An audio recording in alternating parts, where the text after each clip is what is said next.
Bu qadın taksi sifariş etdi. Əhməd Rəcəblidən Nizami istiqamətinə və taksi sürücüsünə ödənişi etmədən düşüb qaçmağa başlayıb. Və taksi sürücüsü də bunu çəkərək paylaşıb. Ha bu qızdır, taksiyəm, gətirmişəm. Düşüb maşından qaçır, pulumu vermir. Bax, düşüb qaçır maşından. Bax, mən bunu neyiniyim? Kimə şikayət edeyim mən bunu? Bax, qaçdı getdi.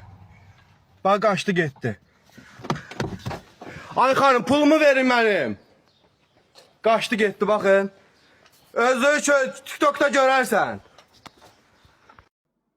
Sizcə belə müştərilərə nə etmək lazımdır? Ümumiyyətlə, niyə taksinin pulunu vermirsiniz belə müştərilər? Onlar da 5-10 manata işləyir axı. 5 manat, 10 manat evinə, uşağına çörək pulu aparır axı. Siz onların çörəyini, uşaqlarının, ailəsinin dolanışını kəsirsiniz axı. Bəs insana, insanlığa, qadına yaraşarmı belə hərəkət?